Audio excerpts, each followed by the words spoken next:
commodities like oil and gold. You know what? I had stuff in the opening. I won't pay over that. $8 through the upside on 8. Sell.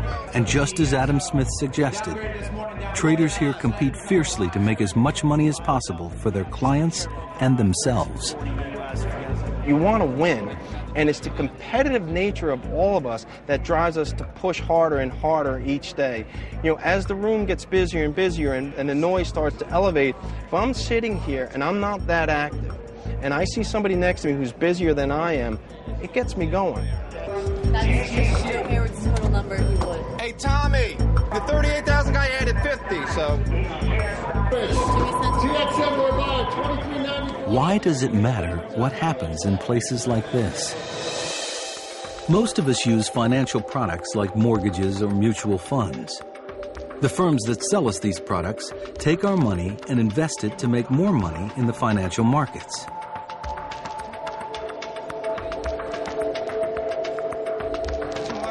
If traders make profits for these financial firms, they can then offer us cheaper mortgages and better mutual fund returns.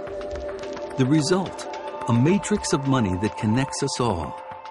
It's built on an economic model that says most of the time, most of us, and most of the traders behave rationally. But what if this model of human behavior isn't right?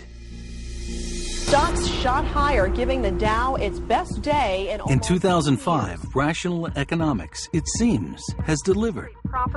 Times are good and have been for years. Real estate market in many parts of the country right now. Many think the long boom will continue. Earnings jumped almost 8-fold. Our economic horizon is as bright as it's been in a long time. For those in the housing business, these are gold rush days. Economist Robert Shiller is unconvinced. It did seem to me that there was complacency and overriding feeling of normalcy, that this can't be wrong. He thinks the boom is a mirage. Well, the real estate market has grown to new heights and new prices. He's worried about one thing in particular: housing. Housing prices have gone up 6% a year for decades. In 2005, in some places, they're rising at 25%. This was very anomalous performance. The idea that home prices always go up led people to think that they had all found the investment to end all investments. Thousands came to a two-day expo hoping to learn how they could turn investments in real estate into personal riches. Shiller believes America is in the grip of an irrational mania. July was still the strongest housing sales month in history. I predicted that it was likely to correct down and that it might cause a huge financial crisis and a worldwide recession. In a book tour that summer, he warns of the dangers. Economist Robert Shiller is out with a new book titled Irrational Exuberance. It's kind of a frame of mind that we get into when prices keep going up and we see a lot of excitement. That's irrational exuberance. Rational economists dismiss his warnings. What does irrational exuberance mean? It's a lovely buzzword for a view that prices are higher than Bob Shiller thinks they ought to be. Bob, who's a friend of mine, has been consistently pessimistic about prices.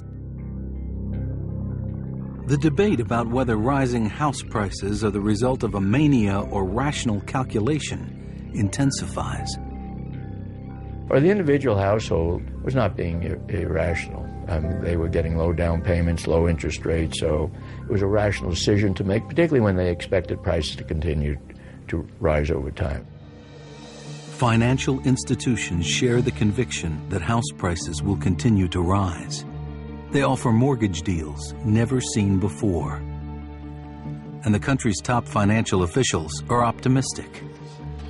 The U.S. economy has weathered such episodes before without experiencing significant declines in the national average level of home prices. House prices have risen by nearly 25% over the past 2 years.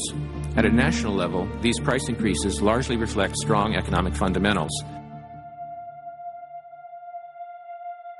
This confidence isn't just a shared hunch. It's based on the widely accepted models of rational economics.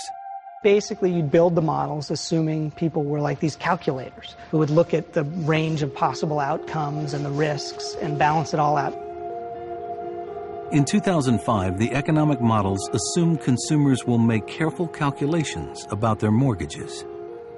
Economists assume we shouldn't worry about people taking out 95% mortgages or 100% mortgages or trust me mortgages, because they'll only take out those mortgages if they have made all of the relevant calculations.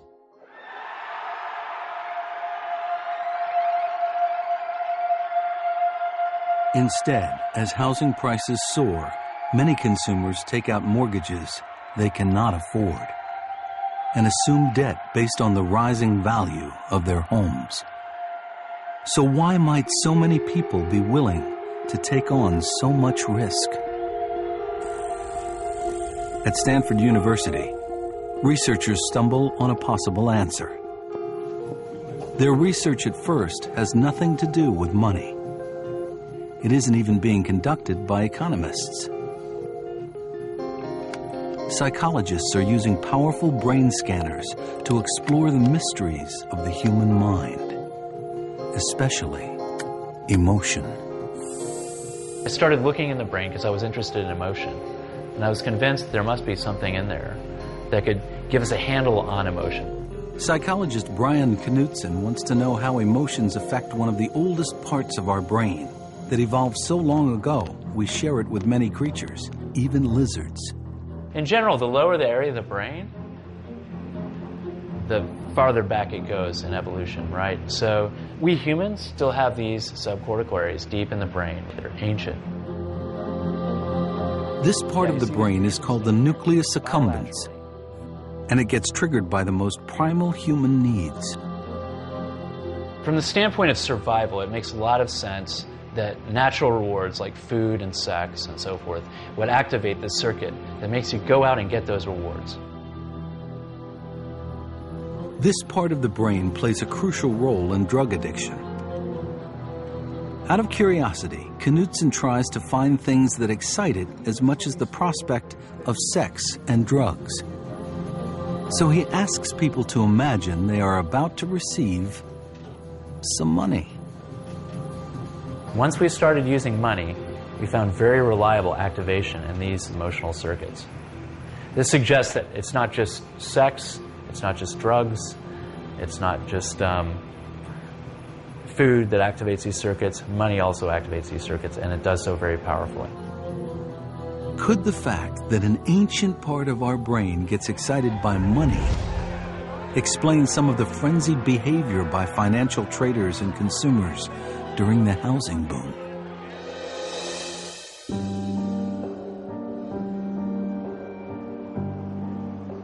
Rising house prices are an example of a phenomenon called a speculative bubble, when prices of a financial asset suddenly take off and keep rising. Robert Shiller believes it's emotional excitement that drives them. What's going on is that as the bubble grows, more and more people are coming in, and they're coming in out of envy for the other people who are shamelessly boasting, I made more money than you did all last year working. And for a while you think, it can't be right. But then you think, maybe I was wrong. Maybe I should get into this. And it's really driven by human emotion. This link with emotions makes